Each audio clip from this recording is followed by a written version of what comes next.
What if Sam Carpenter gave in to the dark side? Would it be beneficial, or would it hinder the continuation of the story between the Carpenter sisters? Let's dive in to the pros and cons.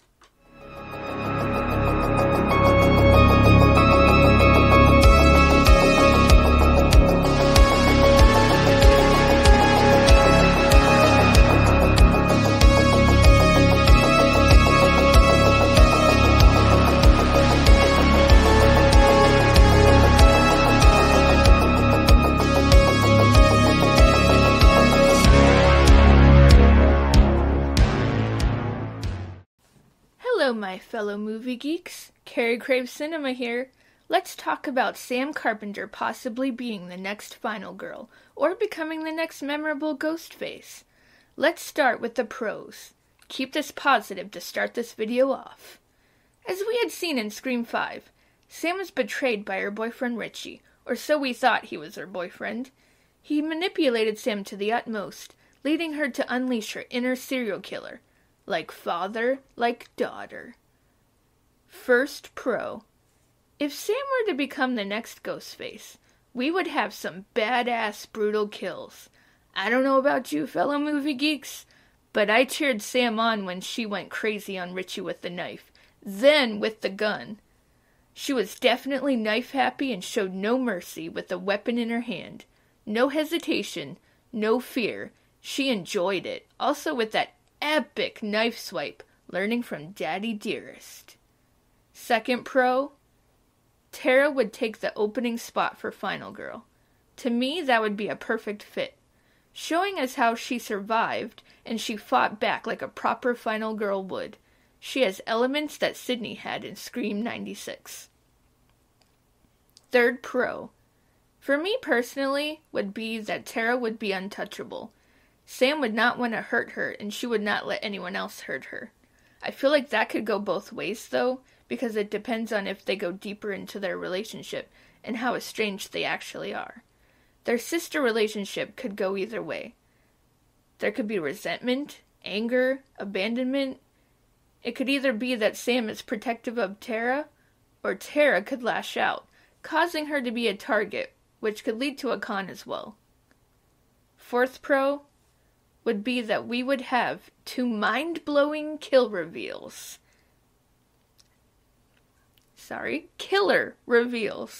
Because we'd have one mask lifted, revealing Stu, yes Stu, as a surprise Ghostface, taking us back to the original. Then when the next Ghostface creeps up from behind, lifting the mask to reveal Sam as the second killer. Imagine Stu and Sam working together. Oh my goodness.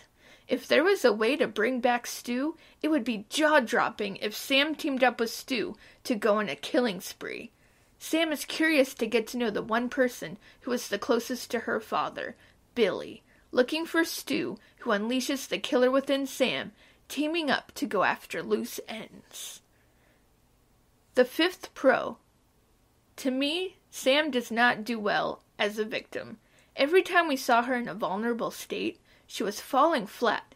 But notice when at the end, when Sam unleashes absolute hell on Richie, she was the best when she was enraged, which I feel as a character translates that she would be better as a villainous character. Sam is on the fence. We see her surviving and doing whatever it takes. But when she really shines, it's when she plunges that knife into Richie 22 to 23 times. Sydney has never overkilled someone. She did what she had to do to survive, but never appeared to enjoy blood spatter like Sam did. Now let's talk about the cons of Sam giving in to the dark side. Could Sam becoming Ghostface ruin the upcoming trilogy? First con. Sam and Tara's relationship would once again be compromised, causing potential drama that would tread too close to becoming a soap opera. The point of Scream 5's story was that there was a rift between Sam and Tara, after Sam left and came back after 5 years. They were apart for so long, and then by the end of the movie, they get close again, promising not to ever leave each other. It could be too overly dramatic if not executed correctly. Second con. It could venture into cliché horror trope territory. Sam is no Darth Vader. Knowing that Sam killed Richie without a second thought, it could be easy to predict that Sam might be tempted, just as long as it's not drawn out. Either she chooses to use the knife, or chooses to shield herself from it. It's her call. Third con. It could appear to be too obvious and might be easily predicted if Sam would unveil next as Ghostface for Scream 6 or perhaps Scream 7. Like I said though, if it is done correctly, it wouldn't be predictable, but it has to be thought out so it's not in your face obvious. We need an exciting mask reveal. Please give us a proper mask reveal. Fourth con. Kind of ties in with the fourth pro, Tara being targeted because Sam might be fighting resentment towards Tara for feeling left out in their family. Sam feels no real connection to Tara, knowing that they have a different father.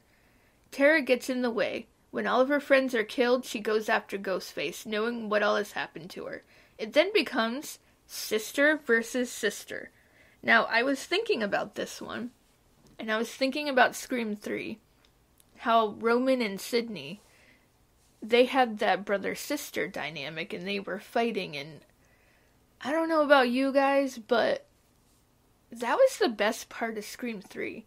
I loved the fight scene because I was literally enjoying the fact of watching brother outsmart sister, sister outsmart brother, like just them thinking alike with the bulletproof vests, and also the phone calls, her blocking his phone call, him trying to call her, trying to be smart, and I really, really, really loved the dynamic of Roman and Sydney.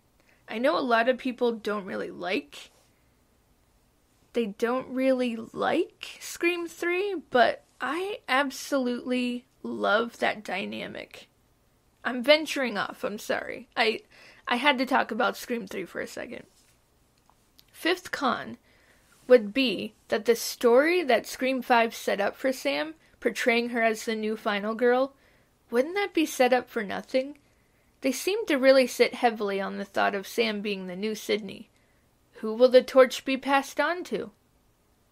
So to recap, I take a look at all of the pros and cons of Sam giving into the dark side, and it looks like I would not be mad if Sam allowed herself to surrender to the temptation that is Ghostface. I just can't stop thinking about the performances of Melissa Barrera on both sides, as the vulnerable or as the fighter. She definitely performs more solid as a fighter, either if it's in a villainous fashion or if it's as a vigilante kind of character who stalks the killer herself because she's just tired of his or her shenanigans. She does not cry well. She fights better. Just keep that in mind. So let me know what you think. Should Sam be the final girl? Or should she unleash the wild beast from within? Or maybe she should straddle the fence a bit to weigh her options. Let me know in the comments. Let's have a fun convo. Let's see which side everyone is on. Please hit the like button and subscribe. This is Carey Craves Cinema. Thank you, fellow movie geeks, for watching my video.